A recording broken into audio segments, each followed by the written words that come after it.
Today is August 11th, 2018. My name is Joe Todd. This is an interview with Russell Odell in Ramona, Oklahoma. You live in Bixby. Sir, where were you born? I was born here at Ramona. Ramona. When's your birthday? 10/5 of 44. Who is your father? Joe Odell, And your mother? Josephine Odell. What was her maiden name? Well, it was Stout, Stoute. O-U-T-E. Did you go through school in Ramona? Graduated from Ramona High, What year? 62. 1962. Who was your favorite teacher? William Cabin, William. Cavin. Why was he your favorite? He was our agriculture teacher, and he was a real good friend of my dad's and my uncle's. He done a lot of him and my dad done a lot of things together, fished, and every time they would have anything, after we got in high school, in FFA, he would always take me to places like Kansas City, to America Royal. We were on TV on the farm report one morning at 5 o'clock in the morning, and I was in on that deal. Had to say a little stuff. Scared to death of the camera. But he was just a real nice man. Real nice man. What did you do for recreation in high school? Recreation? Yeah. Well, I had sports up until my senior year. We played baseball, basketball. We didn't have football back then. I wish we had it, because we had a lot of rough and tough guys, and we would have had a heck of a football team back then. But my senior year, I didn't take any sports. In fact, the superintendent said, "You're too up rowdy," and said, "So you take another class." I said, "Okay." Did you live in Ramona or you live outside of Ramona? Lived outside of Ramona, about 2.5 mile northeast town. What chores you do in the farm? Oh, we farmed and raised cattle. Had lots of cattle. Done a lot of farming, baling hay. Just steady work. And then I showed show pigs at the county fair, fat stock shows, and I never showed any cattle. I had a milk cow, but I showed her one year. Yeah, Ayrshire milk cow. I showed her one year, and then I ended up selling her to buy a car, my first car, when I was a senior.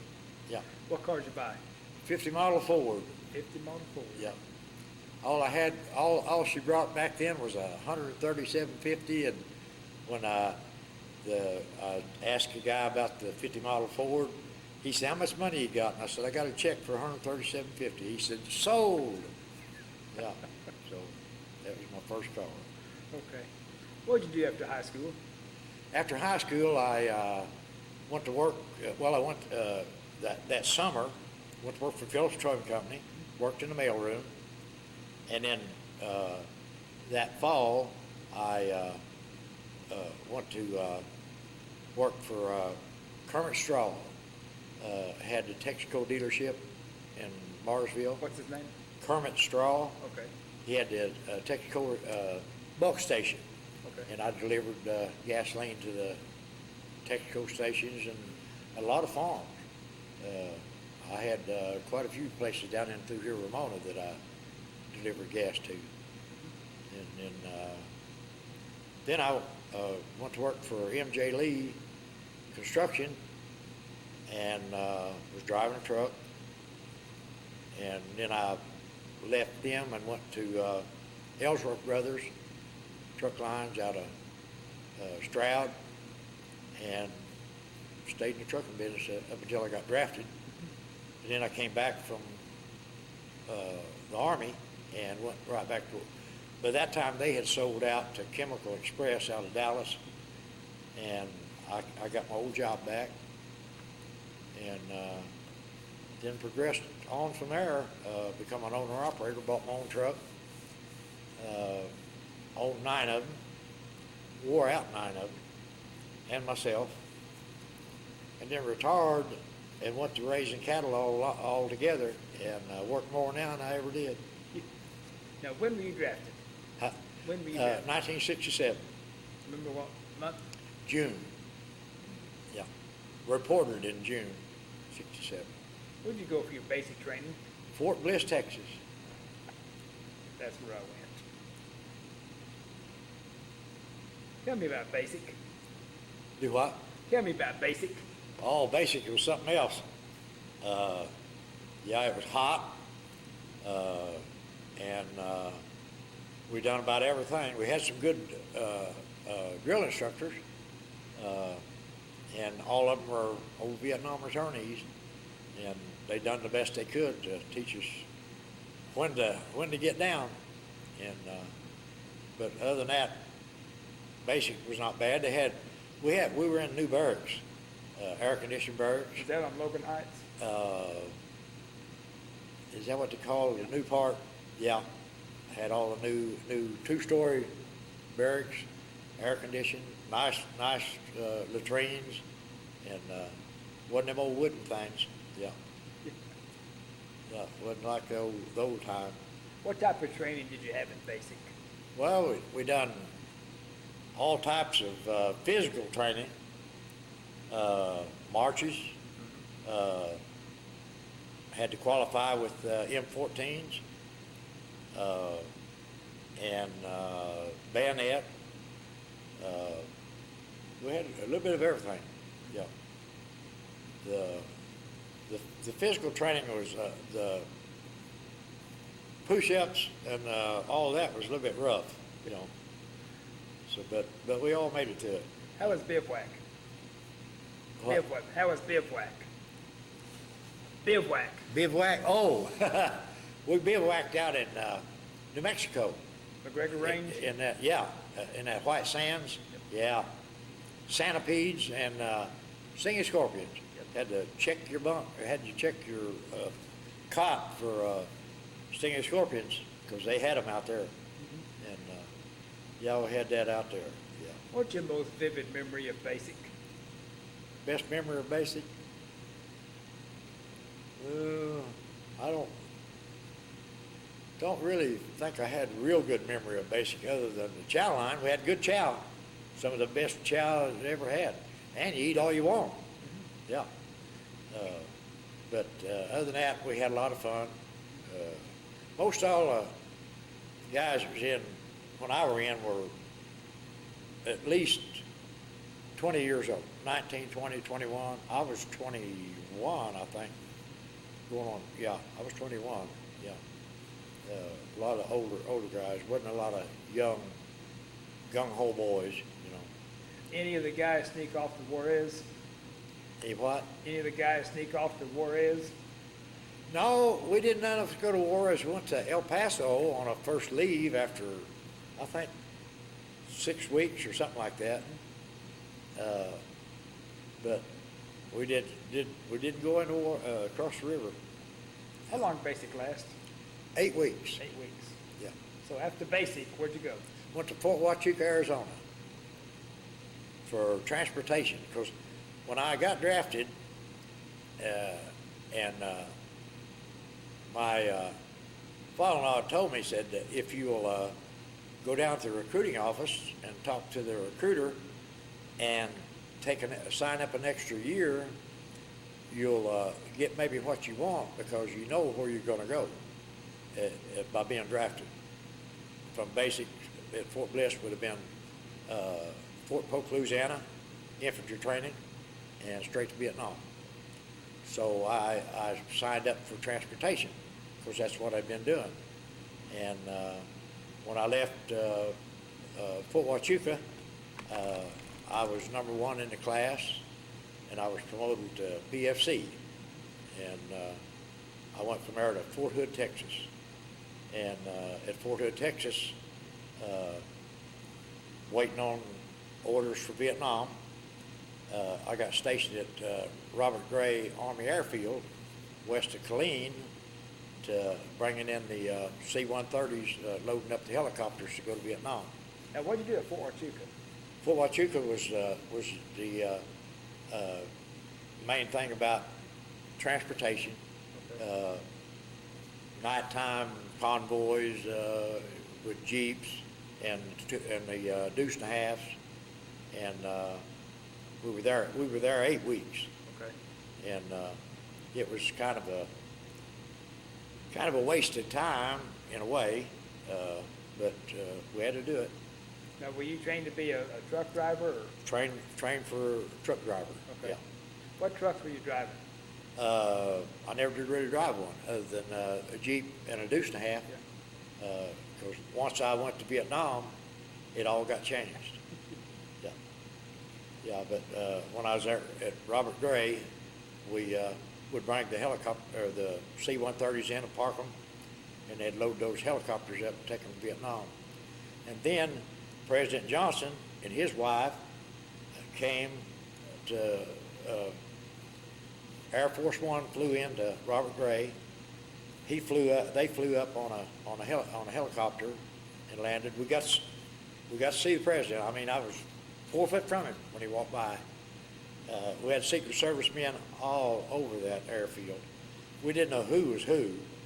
And what was really funny, the three of us were standing there because we brought the power unit out to plug into the Air Force One. And all we could do was take it up close, and their crew plugged it in. So we were standing back waiting for the president to come in, and they had the doors open on Air Force One, and it was real pretty purple interior. And I said, I'd sure like to get up there and look in that airplane. And this man standing next to me with a trench coat on, he said, this is as close as you're going to get. And I said, well, who are you? And he was a full-blood colonel with civilian clothes on, and underneath that big, heavy coat, he had all kinds of weapons. And that was the closest we got to the Air Force One. But the president did walk right by us, spoke to us, and he was leading them two little dogs. And he said, how are you boys this morning? Of course, we don't salute on a airstrip. And we should have saluted him, but we didn't, because that was the main thing. Any type of hand signal on an airstrip meant some kind of sign for something. But he did speak to us. I didn't ask, where were you when Kennedy was assassinated? When Kennedy was assassinated, I was fresh out of high school. I was out at my mom and dad's house. Of course, I still lived at home at that time. And I was outside working on a car. And my mom came out of the house and said, President Kennedy had been shot. And I came back in, she had the TV on, listened to the news. And I came back in the house and watched it on the news. But I was here at Ramona when What that happened. What did you think when that happened? Huh? What did you think when that happened? Well, it was a bad deal. Couldn't believe it that the president would be assassinated like that, because from the time I remember through Eisenhower and that nothing like that ever happened. And then I was in I guess I was in Vietnam when Martin Luther got killed, and that was another bad deal. Things changed. Now they've changed terrible. Yeah. So how long were you at Fort Hood? Fort Hood, I was there from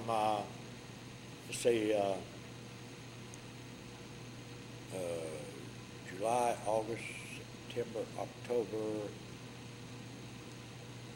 and latter part of November, December, January, February, March, April, 5 months. I was there 5 months, and I got my orders for Vietnam. When I got my orders for Vietnam, they called, First Sergeant called me in from Robert Gray, and he called our sergeant out there and said, have me report to him that afternoon. I came in, and he said, you got orders here. I said, oh, what is it? He said, Vietnam. And my orders read 196 Light Infantry Brigade. But when I got to Vietnam, that all changed. Yeah. They didn't know where they was going to stick everybody. Yeah. What do you think when you got orders for Vietnam? Do what? What do you think when you got orders for Vietnam? Well, I knew I was going to go because two of the guys that was with me at Robert Gray were returnees from Vietnam. They had more than 6 months to do when they got back, so they had to spend their time. And they told me, they had clued me in about everything, that said, you'll be going, it won't be long. And I thought, well, I got to go, you know. Sure ain't going to go AWOL. So when did you go to Vietnam? You recall the date? Went to Vietnam in April, '68. Tell me about going to Vietnam. About going there? Yeah, the trip to Vietnam. Oh, the trip to there? Well, we left, we flew out of Oklahoma City to, I think it was, is it Travis or Edwards? No, we flew into San Francisco. Okay. Yeah, flew on commercial. And from there, we took a bus down to the Navy Depot there, that naval station. And we were there that afternoon, that night, and the next morning we got our orders when we were going to be departing there. We loaded on buses and went to the military air base, which is it Edwards or Trav? Yeah, Well, anyway, we flew out of there on a Seaboard World. We didn't go into the San Francisco airport. We flew out on Seaboard World. 23 and a half hours on flight. Refueled 2 different times, I think. But we were jet lagged when we got off at Benoit. do you recall the date that you left for Vietnam? April 25th, I believe it was. And we arrived there a day later, or a day earlier. We lost a day, Yeah. one way or the other. We lost that day. Yeah. So you landed at Benoit? Do what? You landed at Benoit? Yeah, we landed at Benoit. When you first got off the airplane, what was your reaction? The first thing when we got off, there's several of us right there together. And anyway, there was I think he was an airman that, as you was getting off, told you which way to go. And I said, man, what is that smell? This is bad. He said, that's the smell of death. And, you know, we thought, man, because it had a different smell to it over there. And then we were there one night. We were there one night. The next morning, they processed that afternoon. Yeah. We landed there mid-morning, I think, that morning. Oh, it was hot, sticky, humid, smell. And we processed late that day, then the next morning, and I think we was moved out of there that evening. And I went on another bus to Cu Chi, to the 65th Combat Engineer at Cu Chi. 65th Combat Engineer. Yeah. What does a combat engineer do? Well, you're in a construction crew, a demolition crew, a minesweeping crew, anything to do with combat. Our motto there was first in, last out. If they had anything that had to be built, like a bridge, anything tore or blowed up, it got done. But the first night there, I got indoctrinated real quick. We got hit with 5 122 millimeter rockets right inside that perimeter. One man was killed. I mean, it was something else. Wasn't nowhere to get. Just roll out of that old cot onto the ground, and then from there, the next day, we processed some more. Then we were put on 5-ton dump trucks. There was two of us that went to Dowtang. The rest of the guys, they went other companies, other areas, but we were sent up to Dowtang. Where's Dowtang? Dowtang is north of Nui Ba Diem, north of Saigon, Okay. up in the Central Highlands, about a click off the Cambodian border. Ho Chi Minh Trail come right through there. Yeah, that was the main Ho Chi Minh Trail, Dowtang. What kind of base camp did you have at Dowtang? We didn't have much. We had the hooches was wood frame, tin roofs. We did have screens to keep mosquitoes out, and then we had big, pretty good sized bunkers right next to each hooch for everybody to get in case of a mortar attack. The whole Dowtang area wasn't much bigger than 3 to 4 city blocks. You could walk across it in a few minutes, you know. Was it a fire base? It was a fire base. Okay. The artillery fire base.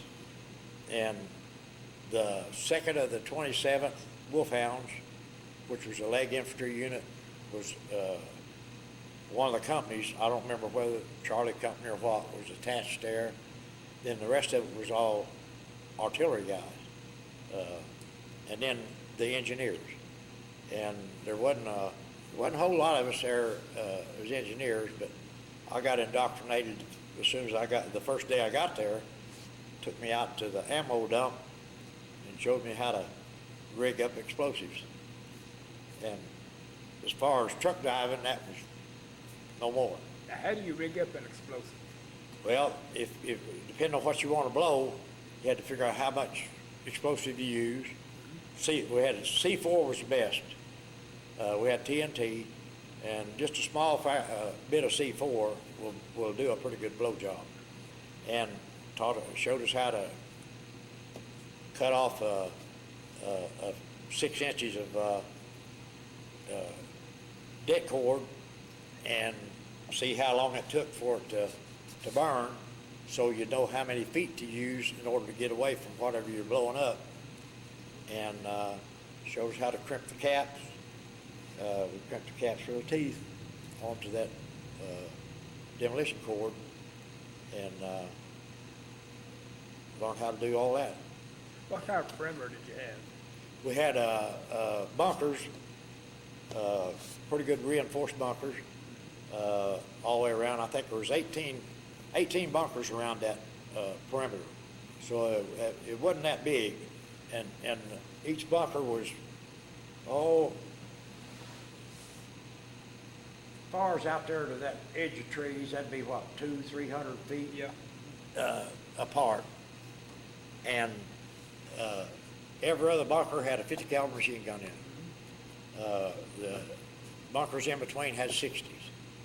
And then each bunker had lots of ammunition. Everything. Had M79 rounds, cases, 50 caliber rounds, M16 rounds, whatever you needed was already, they kept them in those bunkers. And the night we got hit, July 4th, 68, we were in the bunker that had the 50 caliber machine gun in it. And we had 5,000 rounds for it. We had several cases of M79 rounds, M79 launcher. We had 4 or 5 M60, M66, the laws, which is a rocket propel grenade, or rocket propel. We had 4 or 5 of them, and then we had an RPG screen in front, and so we were pretty well down. They had to hit us direct, which they did. They hit several of them direct. Yeah, and the 50 caliber,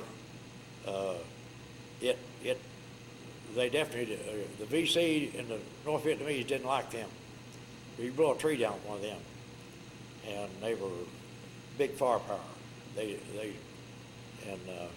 We melted that 50 that night. It jumped off the tripod twice, tried to put it back on. Finally, just left it laying on top of sandbags.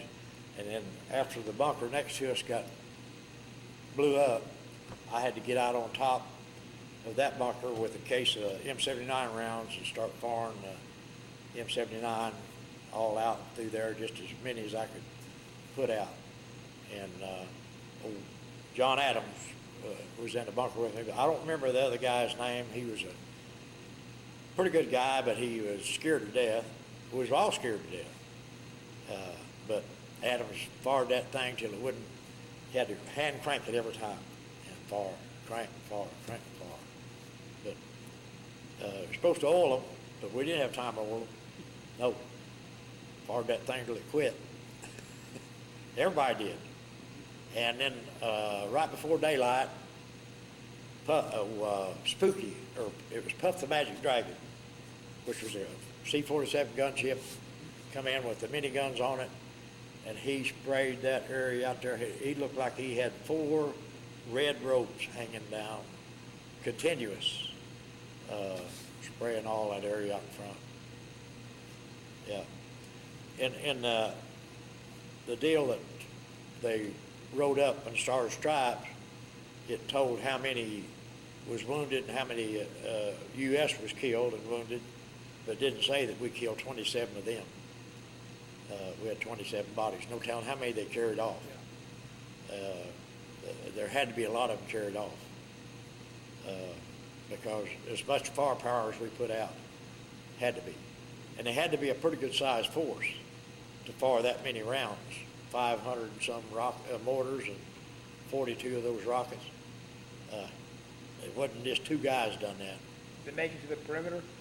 Huh? Did they make it to the perimeter? Made it inside the perimeter. They broke through on one end of they broke through, and several of them was killed inside there. The next morning, after daylight, we drove one up that was out in front of the bunker, up behind the bunker, and the lieutenant came up, and he had his leg blowed off. We didn't know whether he got hit with a M79 or whether the 50 caliber blowed his leg off, but he was still alive, and the lieutenant ended dead. He took his 45 and put it in his ear and ended him right there. We didn't take there wasn't going to be no prisoners took that morning. We had too many people wounded. They completely devastated that Dao Tang area. There wasn't a building left. Everything was gone. They flew us out of there at 10 o'clock that morning. We were out of there. They brought what they call the caribous. Airplanes came in, 20 men to a plane, and they held the brakes on them until they cranked them wide open and turned them loose, and we went up over the top of that jungle, and out of there we went. Yeah, and then they pulled everything out. Most all artillery pieces was all destroyed too, and what wasn't destroyed got blowed up. Yeah. And buried. They buried a lot of stuff. So they just did away with Dao Tang then? No, we came back a month later after they pulled, I forget how many, the 1st Air Cav, the 101st, and the 82nd Airborne worked that area for a month over into went into Cambodia, which they wasn't supposed to, but they did. They went into Cambodia. I've been in Cambodia. But anyway, they worked that area till we figured out that they could come back. So we came back a month later and tried to rebuild stuff. And then I got sent out with the 2nd and 27th Wolfhounds out into the Mekong Delta. And stayed out there a month. And then came back in. And by that time, it was getting time to go to R&R in December. I went to Hawaii, met my wife in Hawaii, and came back. It was right before Christmas, I think it was. And then January of '69, January 21st, '69, we were clearing for a fire support area at a little town of Hoc Mon, which was right out of Saigon. And I was using a D7 dozer to clear the a field of fire and hit a 40-pound mine. Blew the blade off that D7, and I got eardrum put out. I had a guy on the jump seat with me. We had another seat right there next to it for your bodyguard, I guess you'd call him. And he got both his eardrums messed up. And then I got a piece of metal in my leg. And we didn't know that sometime during the night they set that mine. And of course we've been there 2 days. And at nighttime we'd pull back in and camp out with the infantry guys, and then the next day we'd get out and trying to clear all that jungle out so they could have. They were going to set up a fire support base, and they did. They set a fire support base up there. But after that, I went to back up in the Central Highlands at a place called French Fort, which the French had built back during French occupation. And I took two of my, because I was squad leader, I took two of the guys in my squad with me for demo men. One of them carried demo, and the other one carried blasting caps and stuff. And anyway, we were there to help do anything that had to be blowed up. And we were all there, and they had a big 9-inch gun there, and it was mounted on a big old kind of like a railroad track, cranked around and around and around. And along about every morning, about 2, 3 o'clock in the morning, we'd hear them start cranking that gun around. And they said, "Oh man, they're going." And when they'd fire it, it'd just lift you off the ground. But they were firing over into Cambodia, and they'd done that every night. And then we got when Nui Ba Dien got overrun, if you remember that, when they had the Mars station set up, and they got overrun, and everything got destroyed. Well, we went up there for 6 days, 7 days and 6 nights. I'll never forget that. Where's that located? North of Tay Ninh, between Tay Ninh and Nui Ba Dien. I've got a picture of Nui Ba Dien. But anyway, we went up on top of there, and boy, that was a scary place to be, because the VC controlled everything around it, on the bottom, all down the bottom, 3,500 feet, something like that, up, and we controlled the very top. And at nighttime, about every 10 minutes, you recon the fire, either throw hand grenades over or M60 machine gun, and that would go on about every 10 minutes to keep them from coming up again, because the ones that was there before us, they weren't expecting. They snuck up on them, and they were inside before they knew it. and completely destroyed everything in there. And but we were there for 6 days, 6 nights, 7 days, 6 nights. Yeah, it was quite a deal. But then back to the Mekong Delta. I spent the rest of my time down in the Mekong Delta with the infantry, and till I got short. I came in about 2 weeks before I was going to come back home, and I didn't have to do nothing. Just get all my stuff ready to come back. I was E5. What'd you do with it, Delta?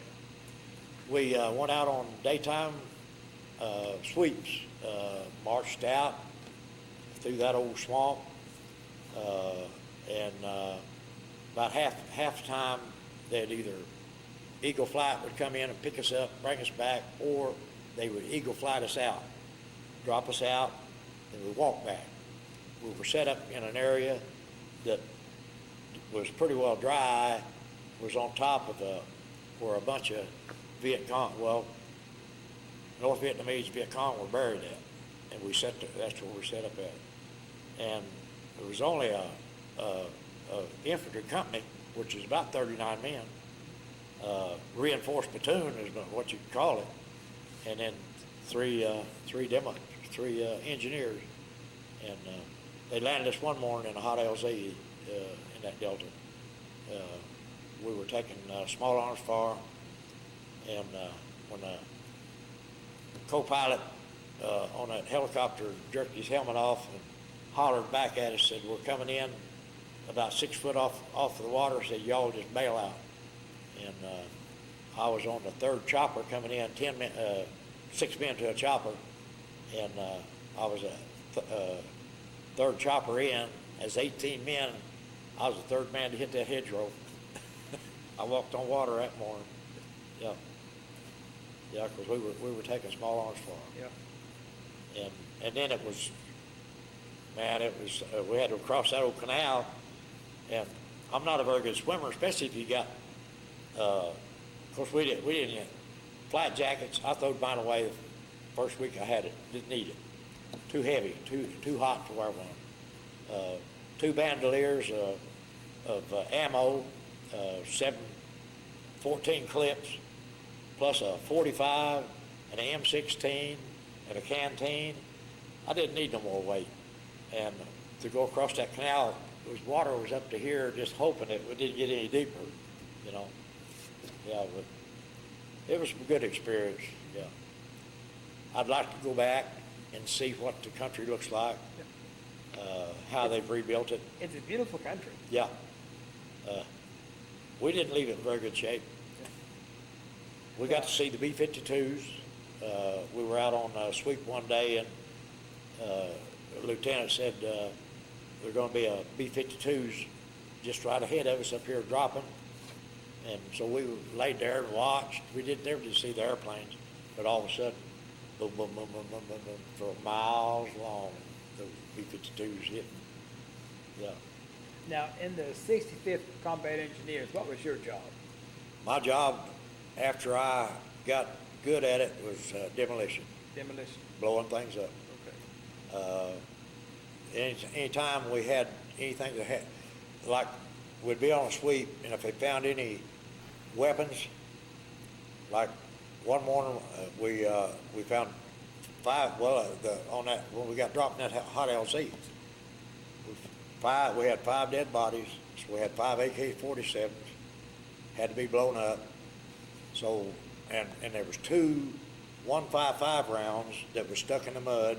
So we dug them up, and we put them all together, put the weapons there, and I put about 5 pounds of TNT on them, more than what we needed. But I put a 10-minute fuse on it, and everybody got gone, and I was the last man I waited until they got way gone to light that fuse, and then me be gone, and those 155s throw a lot of metal. Because we weren't far enough from it. 10 minutes wasn't long enough time in that mud. What about booby traps over there? Booby traps, we had one booby trap that one morning that the captain, he was a captain, and he'd been in the Army a while because he was a captain. A lot of times those second lieutenants was the ones you had to help. But about the time that captain started to raise that flap up on that tunnel, I told him, I said, "No." He picked it up, and it went off, and he had nails and glass and everything all in him. Blowed part of his fingers out right here, and it was a bad deal. Yeah, but I would have blown that. I wouldn't open that up. Yeah. I'd have set a charge on it. Yeah. But he flipped it up. When they did, it went off. But he got mad and backed out, and he was in bad shape. He had metal all in him. Yeah. What was the terrain around Dowtang? What was the terrain around there? The terrain was a lot of Michelin rubber plantations all around it. Okay. And you could see Nui Ba Dien from way off. You know, it was way off. And then west of us was the Cambodian border, and that was all jungle. And east of it and south and a little bit northeast was all Michelin rubber plantation. And they got that rubber. I've got pictures of me holding with catching the rubber in the deal, and I picking it up. You know, it's strung out, white. That old tree, sap would come out. And that's where Michelin. It was a big. The rubber part deal was pretty big, but Michelin French owned all that. Oh, yeah. They owned all them trees. Every time we blowed one down, we had to pay for it. And they were expensive, he said. Yeah. So if you could avoid blowing a tree down with a 50 caliber, you know, shoot around it. Because every tree that got destroyed, U.S. government had to pay for it. How about the monsoons? Oh, monsoons was something. Yeah. It rained, and then it would quit, and you'd just be wet and hot, and the mosquitoes, about the time you got dried off, it'd come in again and rain again. And now, they have some pretty bad storms, lightning and thunder, and lightning can get bad in some of those storms over there. Yeah, but I've laid out there in that rain in the middle of the night. No way to, an old poncho liner, or throw your poncho over you, and it'd be so hot you can't stand it anyway. But got to keep a little bit dry. Mm-hmm. Yeah, the monsoons were something. Have any contact with the local people? Well, the kids would come up selling cokes, like you'd be out on after you'd been on a sweep that morning, sweeping the road, then you pull security for a convoy to come through. We'd be set up out there in the Michelin rubber plantation, and kids would come up wanting to sell you pop, beer, 33. That 33 was something else. You didn't drink too many of them. What's 33? It was a real strong beer, stronger than what we was getting, stronger than Budweiser. Now, where are the kids getting this? They would get it, buy it from black market. A lot of black market went on. We got, once a month, we'd get a SP pack, be a big box with 10 cartons of cigarettes, writing paper, pencils, candy, a little bit of candy and stuff. And there have been lots of times that those SP packs got traded for stuff, you know, that the kids would have. Then they'd sell it and buy their beer and stuff. And they had lots of Coke, lots of Coca-Colas. Yeah. Didn't see no Pepsi over there. Coca-Cola. Were you there when they changed the MPC? Huh? Were you there when they changed the MPC? No, we still had paid by MPCs whenever I left. Yeah. Because I think they changed it once or twice over there. Yeah. They had to exchange it for the new MPC. Yeah. Oh, I've still got some MPC, like 10 cents, 5 cents paper money, and then I got a bunch of the Vietnamese coins. Yeah, I've kept all that stuff. But we got paid in MPC, and then when we got back here, we traded it. I think we traded it before we left. Yeah, I think we got it traded before we left. The day we left, we traded our MPC for American honey. Yeah, if we had any. Yeah. Yeah. What about the wildlife? Wildlife. You didn't see a whole lot. I didn't. They had little bitty deer, but I didn't see very many of them. But they had little bitty deer.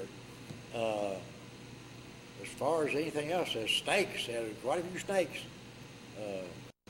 and no rabbits. I didn't see no rabbits. No cats.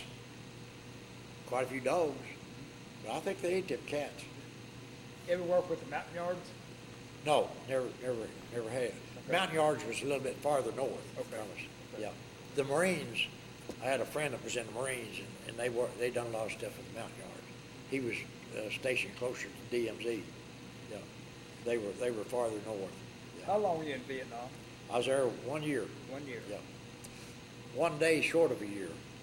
I left on I'm thinking on the 25th. I got there did we lose a day or gain a day? We lost a day, didn't we? You either lose or gain a day. I'm not sure which Yeah. way. So when I came back, I lost that day, I think, or I gained that day. Yeah. So it was 1 day short of Yeah. 365. Yeah. Yeah. What's your most vivid memory of Vietnam? Worst memory was nighttime. Nighttime was a bad time.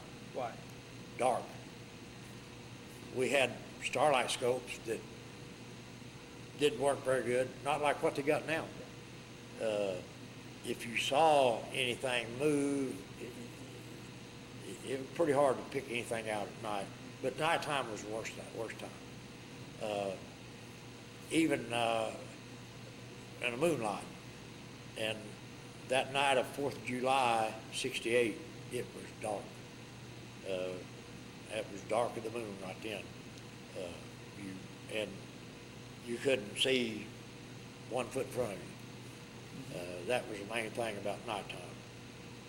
We had another time that we were on we were with that was a mechanized unit that day, and we were in that Michelin rubber plantation out of not too far from New Ba Dien, and a mortar track, late in the afternoon, mortar track broke down, blew the engine. It had V6 Detroits in them, and I don't know whether they run it out of oil or what, but it locked the motor up, and it was a 82 millimeter mortar track with all that mortar rounds and a 50 caliber machine gun and a machine gunner on it.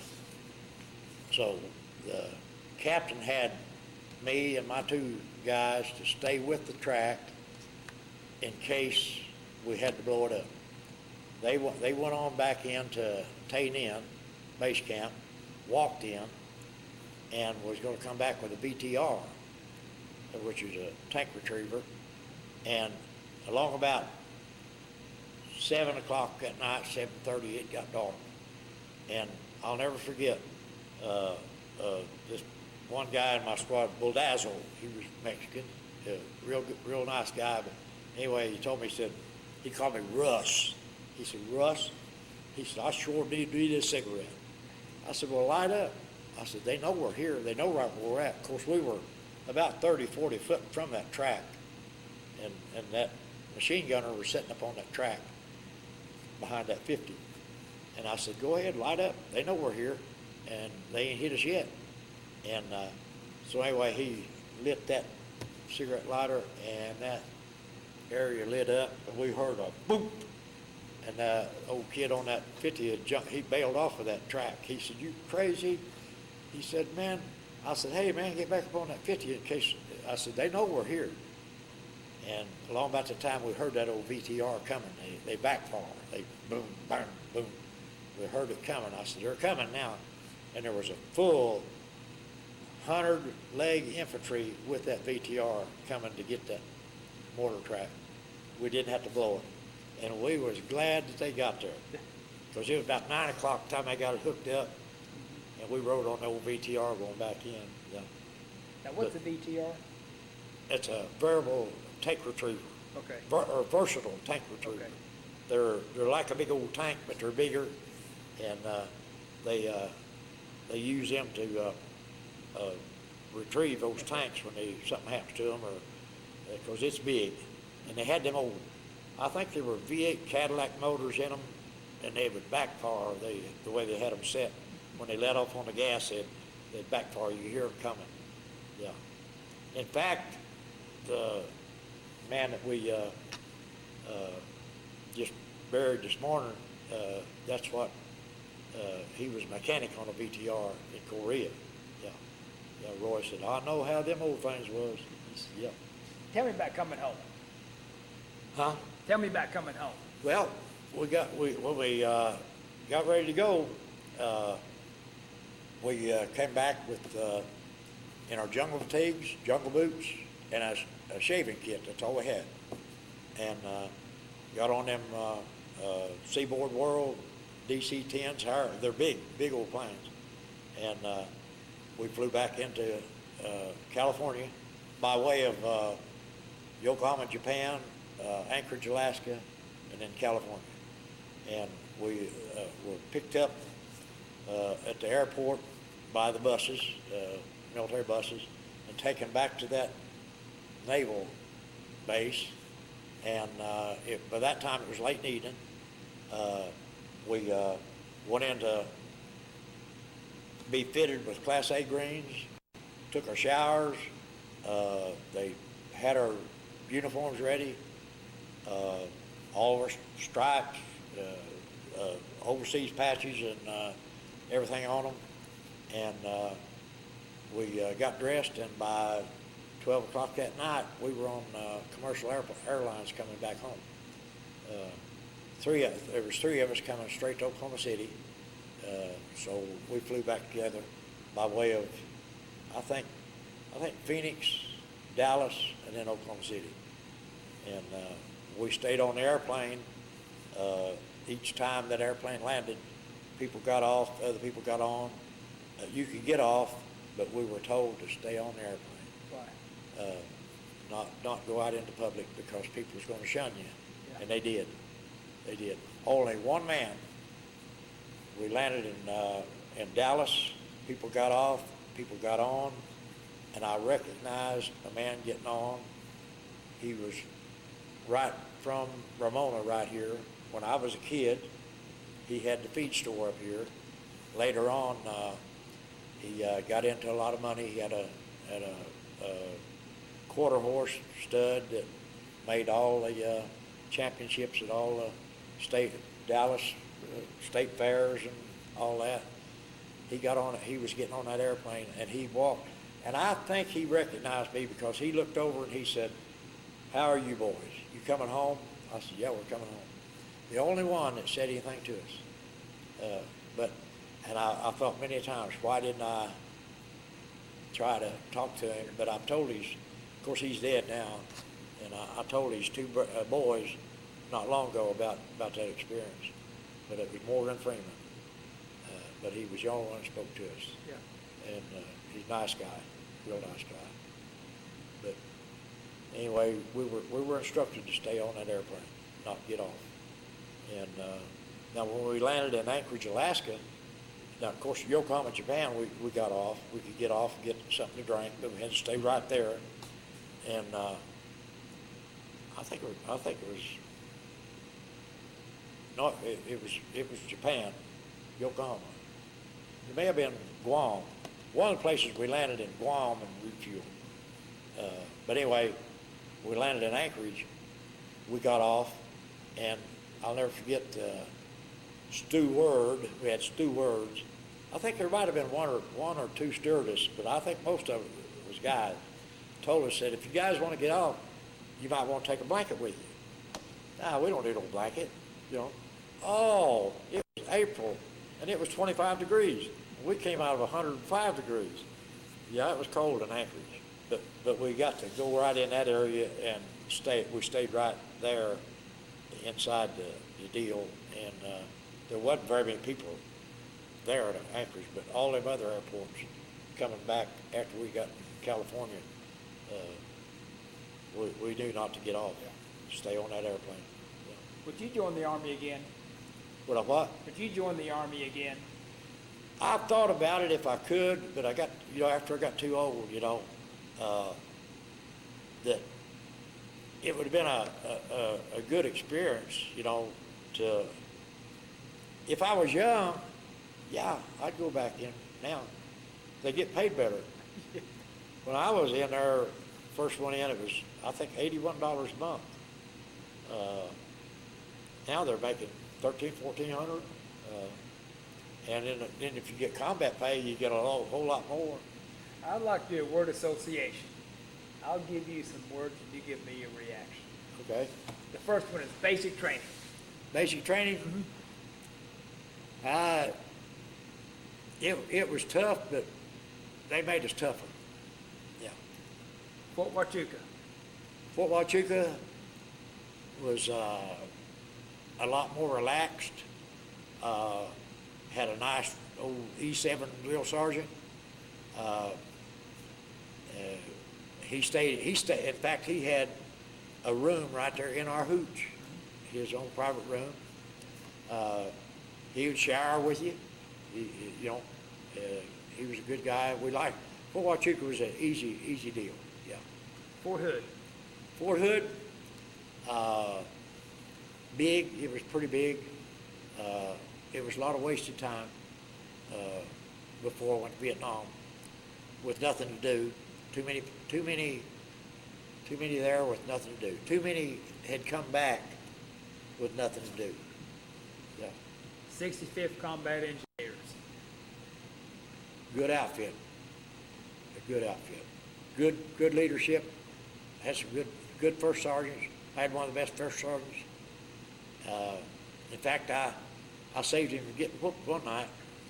An old boy was working him over, and anyway, I took the old boy down, and the old boy he got court-martialed.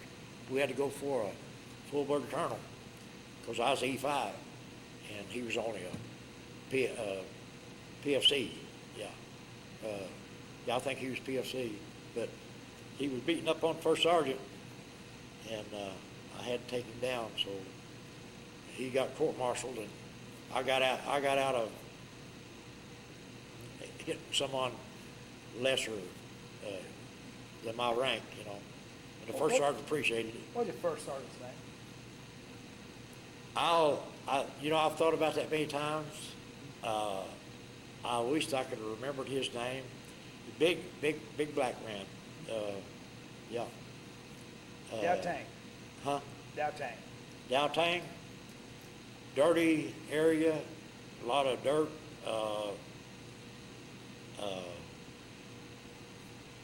And everything that was done out of Dow Tang was out in the boonies every day. It was, if you didn't go out that day, you went out the next day. And you got to stay in one day, and the next day you go out with another leg outfit. It was an experience I don't think I'd want to go through that again. When you went out, what would you do? Go out and sweep through them jungles looking for enemy, looking for tunnels, whatever you could find. And we found some. VC. Found some VC. Yeah. Yep. VC, you didn't know who they were. The daytime, they could be out working in a rice paddy. Nighttime, they'd be shooting mortars at you. That's why nighttime over there was not any good. Nighttime was the worst time. And we done a lot of resting during the daytime. But nighttime, you didn't get a whole lot of rest. July 4th, 1968. Wouldn't want to go through it again. Wouldn't want to go through it again. Not when I heard them bullets bouncing off them sandbags. Yeah. Buff the Magic Dragon. One of the best things they ever had. They had two of them. Had Spooky and Puff. They were one of the best things they ever done. Delta. The Mekong Delta. Mekong Delta. Oh, wouldn't want to go through that anymore. Mosquitoes there big enough to carry you off, and nasty and stunk. and mud 3 foot deep in places and wet. Yeah. Lyndon Johnson. Lyndon Johnson, he's the one that signed my draft notice. His name was on my draft notice. Richard Nixon. Nixon, I didn't have a whole lot of use for Nixon the way he done about Vietnam. We could have ended that war in 68. We could have ended it in 68. We had 500,000 men there. They could have went shoulder to shoulder. Went through there. If we'd have bombed Hanoi like it should have been done, with B-52s, wiped them off. Truman done it to Nagasaki and Hiroshima. Yep. We should have done it to Hanoi. How do you want to be remembered? Oh, just a good old boy that helps everybody else out. Yeah. Help the Legion out, members of the Legion. Yeah, I don't want to do. I've tried not to do anybody dirty all these years. You know, I've been done dirty quite a few times. But Anything else you want to talk about? no, that's about it. Well, sir, this is an excellent interview. Yeah. I want to thank you for your service and thank you for the interview. Well, thank you for having it, because all these years that I've kept all this stuff, I hadn't yet tell it all. In fact, my brother, I showed him that this morning. He said, "Is this going to be my copy?" I said, "No, my daughter's going to make off more copies, and you can have one. And here's copies of pictures if you need pictures. They're not real good. That's when I was in basic training. This was a couple of years ago. And if you notice, I got my jacket on with my Purple Heart emblem. But anyway, yeah, I hadn't really talked a whole lot about all that. And in fact, I've told more today than I've told to my kids. You know, my kids know that, because see, I got all the years. I like to be by myself. If I go into a room to eat, or I like to sit there, my back, a wall against my back, or back against the wall. I'm ready to go at any time. I used to sleep a lot with my clothes on, or, you know, pants, ready to, if I had to get up, I was ready to go. Didn't get along good with women, but I've got 4 kids, 4 good kids. My oldest one's 51, but they don't know. I've never told them a whole lot about it all. I got diagnosed with PTSD, of course, hearing problem. I've had a couple of tumors taken out. Could have been caused from Agent Orange, I don't know. If I come down with cancer eventually, could be, because we were in all that, where the defoliage had been Yeah. sprayed off, we were in it. Oh, yeah. A lot of guys have got cancer from that, I think. Well, again, this is August 11th, 2018. My name is Joe Todd. This is an interview with Russell Odell in Ramona, Oklahoma. Thank you. You're welcome.